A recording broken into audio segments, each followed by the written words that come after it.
Ok, eccomi tornato dalle vacanze. Cominciamo. Tutto il mio canale è costruito sull'importanza della comprensione orale e dell'ascolto, ma è da un po' che non faccio neanche un video che parla di questo. E quindi oggi voglio parlarvi degli alti e bassi di questo percorso così difficile che è il perfezionamento della comprensione orale. Le soddisfazioni, ma anche le frustrazioni che ci affliggono mentre cerchiamo di capire che cosa ci dice la gente.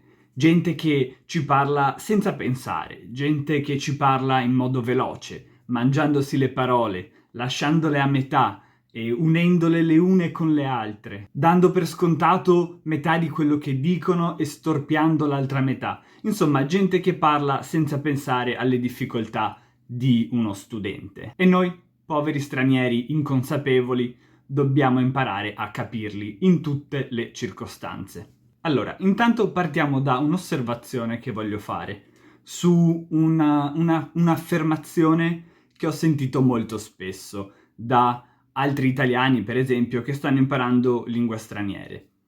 Molti dicono: no, non capisco tutto, ma capisco il succo della questione, quando magari il loro livello è ancora molto basso.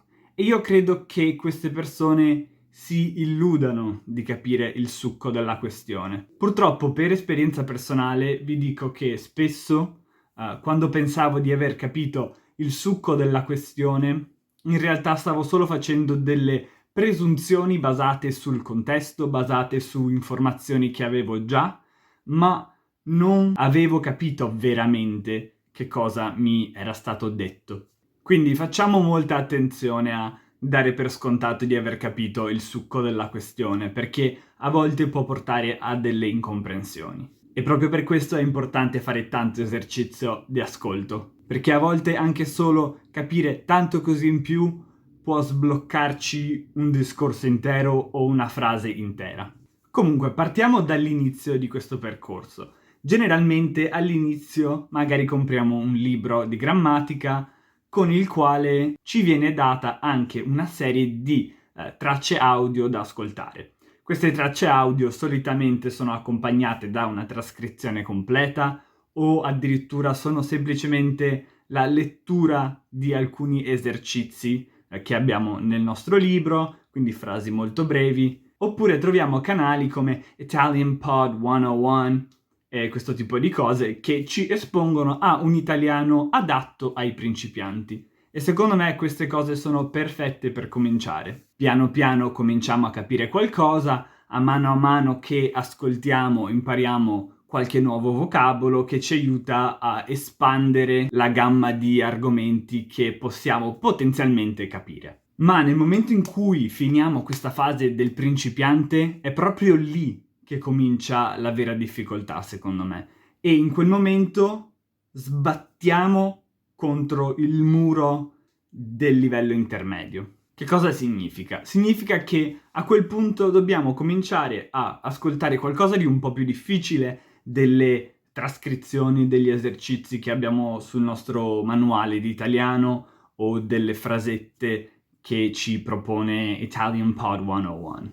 E lì è molto molto difficile. Perché è difficile? È difficile trovare del materiale che sia adatto a una persona intermedia, del materiale che sia interessante, sufficientemente interessante da tenerci motivati ad ascoltare ancora per un lungo periodo, per poter cominciare a mettere alla prova le nostre capacità di ascolto. Però purtroppo la gran parte del materiale che si trova online o è concepito per i principianti, e allora sono appunto le frasette di Italian Pod 101 e del nostro manuale, oppure è per madrelingua. E a quel punto, quando siamo a livello intermedio, guardare video per madrelingua o ascoltare podcast per madrelingua è molto difficile e può essere un'esperienza estremamente frustrante, perché è probabile che capiremo il 10% di quello che sentiamo se siamo fortunati. E purtroppo capire il 10% di quello che sentiamo non è molto utile per imparare delle nuove parole. Non abbiamo abbastanza contesto il numero di parole nuove che sentiamo è troppo alto perché noi possiamo cercarle tutte senza sentirci schiacciati dal peso della quantità di cose che non sappiamo, e soprattutto dovremmo interrompere il video ogni 2 secondi. Insomma, non è facile. Quindi, secondo me, come si può superare questo muro del livello intermedio? Secondo me ci sono 2 metodi principali molto utili. Il primo è leggere. Leggere tanto, magari anche materiale per stranieri, ma comunque leggere tanto, perché è l'unico modo per imparare nuovi vocaboli che poi riconosceremo nel momento in cui andremo ad ascoltare del materiale per madrelingua. Insomma, così potremo ampliare il nostro vocabolario senza dover ricorrere per forza all'audio. E ovviamente la lettura non è sufficiente per imparare a distinguere le parole le une dalle altre nell'ascolto, ma se viene abbinata a un costante e intenso esercizio d'ascolto può essere veramente molto utile. Vi consiglio un po' meno di leggere libri per madrelingua, a meno che non siano dei libri notoriamente facili, perché spesso i libri per madrelingua sono pieni di parole un po' letterarie, un po' obsolete, che non sentirete molto spesso in video, podcast, programmi televisivi, film, eccetera. Il secondo metodo è quello di usare canali come il mio. Non voglio farmi pubblicità da solo, ma siamo già sul mio canale, quindi non so bene che pubblicità mi starei facendo. Però ci sono tanti altri canali simili al mio. Uno degli esempi più famosi è Podcast Italiano, oppure la bravissima Lucrezia di Learn Italian with Lucrezia, che fa quasi tutti i suoi video interamente in italiano e fa dei bellissimi vlog molto utili, o altri canali come Lingua Franca, Italiano in 7 minuti e Piazza Square, che sono 3 miei amici e che hanno dei canali ottimi per fare esercizio di ascolto a livello intermedio. Usano un italiano chiaro, un italiano semplice, ma sicuramente non da principianti. E molto spesso i loro video sono anche abbinati a dei sottotitoli completi in italiano e qualche volta anche in inglese, un po' come i miei video. E questi sottotitoli li potete attivare, se non lo sapete già, con il pulsante apposito di YouTube, questo. Poi secondo me c'è un livello intermedio tra l'intermedio e l'avanzato, ed è un livello in cui pensi di essere molto bravo, perché cominci a capire tutto dei video semplici, ma poi ti scontri con persone che parlano in un altro modo, persone che parlano più veloce, persone che si mangiano di più le parole, o, cosa che capiterà molto spesso in italiano, persone con un accento diverso da quello a cui siete abituati voi. Come probabilmente sapete già, da nord a sud, al centro, nord-est, nord-ovest, isole, in Italia ci sono tantissimi accenti diversi.